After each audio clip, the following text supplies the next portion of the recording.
नमस्कार. भारतातल्या अनेक गावांमध्ये ना एक खूपच विचित्र राजकारण चालतं. म्हणजे नेते निवडून तर येतात, पण ते कधीच दिसत नाहीत. आज आपण याच न दिसणाऱ्या नेत्यांबद्दल आणि प्रॉक्सी सरपंच या गंभीर समस्येबद्दल बोलणार आहोत. जरा विचार करा, एक नेता निवडून आलाय, पण खरी सत्ता ती पडद्यामागून कुणीतरी दुसरंच चालवतंय. मग प्रश्न हा उरतो की खरा कारभारी कोण, सत्ता नेमकी आहे कोणाचा हातात? आणि हाच प्रश्न या सगळ्या समस्येच्या अगदी मुळाशी आहे. तर हे न दिसणारे सरपंच म्हणजे नक्की काय प्रकार आहे? चला आपल्या ग्रामीण प्रशासनातलं हे एक विचित्र वास्तव थोडं जवळून बघूया. आता गंमत बघा, याची सुरुवात खरं तर एका खूप चांगल्या हेतूने झाली होती.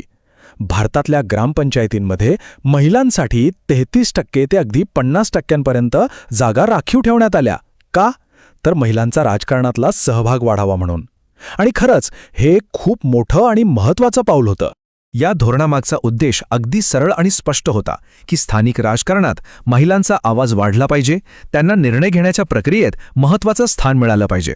पण झाले काय की अनेक गावांमध्ये कागदावरचा कायदा आणि जमिनीवरचं सत्य यात अक्षरशः जमीन अस्मानाचा फरक आहे.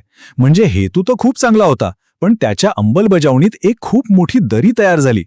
मग ही दरी नेमकी कशामुळे तयार झाली याचं उत्तर आपल्याला मिळतं सरपंच पती या एका विचित्र संकल्पनेत. चला समजून घेऊया की याचा नेमका अर्थ काय आहे. तर सरपंच पती ही एक अशी प्रथा आहे जिथे निवडून आलेली महिला सरपंच ती फक्त नावापुरती प्रमुख असते. खरी सत्ता, खरा कारभार तो तिचा पती किंवा घरातला कोणी पुरुष नातेवाईकच सांभाळतो. गावाचे सगळे महत्त्वाचे निर्णय तेच घेतात. आणि इथेच तर सगळा घोळ आहे. बघा, कागदोपत्री सत्ता कोणाच्या हातात? तर निवडून आलेल्या त्या महिलेच्या. सही तिचीच चालते, पण प्रत्यक्षात काय होतं? तिचा नवरा किंवा इतर पुरुष नातेवाईकच पडद्या आडून सगळा कारभार चालवत असतात. याचा सरळ अर्थ काय होतो की या प्रथेमुळे महिला आरक्षणाचा जो मूळ उद्देश होता तोच संपून जातो. ज्या महिलांना सक्षम करायला, त्यांना अधिकार द्यायला हा कायदा आणला, त्याच महिला या व्यवस्थेमुळे आपल्या हक्कांपासून वंचित राहतात. पण प्रश्न हा येतो की अशी परिस्थिती मुळात निर्माणच का होते? या समस्येची मुळं खूप खोलवर आपल्या समाजातच रुजलेली आहेत. चला ती शोधून काढूया. यामागेनं अनेक सामाजिक कारणं आहेत. पहिलं आणि सगळ्यात मोठं कारण म्हणजे समाजात खोलवर रुजलेली पुरुषी मानसिकता. दुसरं म्हणजे अनेक महिलांना शिक्षण किंवा राजकीय अनुभवाची संधीच मिळालेली नसते.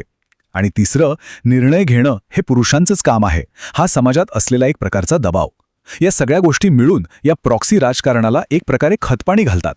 ठीक आहे, मग या इतक्या गंभीर समस्येवर काही उपाय आहे की नाही? तर हो, सरकारने या बदलासाठी एक मोहीम सुरू केली आहे.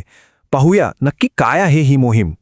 तर यावर उपाय म्हणून पंचायती राज मंत्रालयाने एक देशव्यापी सोशल मीडिया मोहीम सुरू केली आहे. तिचं नाव आहे से नो टू प्रॉक्सी सरपंच. आणि नावावरूनच स्पष्ट आहे, या मोहिमेचा एकच आणि मुख्य उद्देश आहे सरपंचपती ही प्रथा समूळ नष्ट करणे. ही मोहीम मुख्यत्वे 3 गोष्टींवर लक्ष केंद्रित करते. पहिलं, ग्रामपंचायतींमधलं हे प्रॉक्सी शासन संपवणं. दुसरं, ज्या महिला सरपंच खरंच खूप चांगलं काम करतायत त्यांना पाठिंबा देऊन पुढे आणणं. आणि तिसरं, लोकांमध्ये ही जागृती निर्माण करणं की अरे, ज्यांना निवडून दिलंय त्याच महिला नेत्यांना त्यांचं काम करू द्या. आणि ही मोहीम फक्त सरकारी नियमांपुरती मर्यादित नाहीये. लोकांना आवाहन करण्यात आलंय की त्यांनी सोशल मीडियावर खऱ्या अर्थाने नेतृत्व करणाऱ्या महिलांच्या यशोगाथा सगळ्यांसमोर आणाव्यात. कारण कसं आहे ना, चांगली उदाहरणं समोर आली की लोकांची मानसिकता बदलायला नक्कीच मदत होते. चला तर मग या सगळ्याचा शेवटचा आणि सगळ्यात महत्त्वाचा टप्पा कोणता? तो म्हणजे खरी सत्ता, खरं नेतृत्व हे फक्त कागदावर न ठेवता प्रत्यक्षात आणणं. या सगळ्या प्रयत्नांमागचा उद्देश एकच आहे, कागदावरचे कायदे आणि जमिनीवरचं वास्तव यांच्यातली दरी पूर्णपणे मिटवून टाकायची. ज्यांना लोकांनी मत देऊन निवडून दिलंय, सत्ता फक्त आणि फक्त त्यांच्याच हातात असली पाहिजे. आणि जाता जाता एक महत्त्वाचा प्रश्न, प्रत्येक निवडून आलेल्या नेत्याचा आवाज दाबला न जाता तो खऱ्या अर्थाने ऐकला जाईल, ह्यासाठी आपण एक समाज म्हणून अजून काय करू शकतो ह्यावर विचार करणं ही फक्त सरकारची जबाबदारी नाही, तर आपल्या सगळ्यांची जबाबदारी आहे.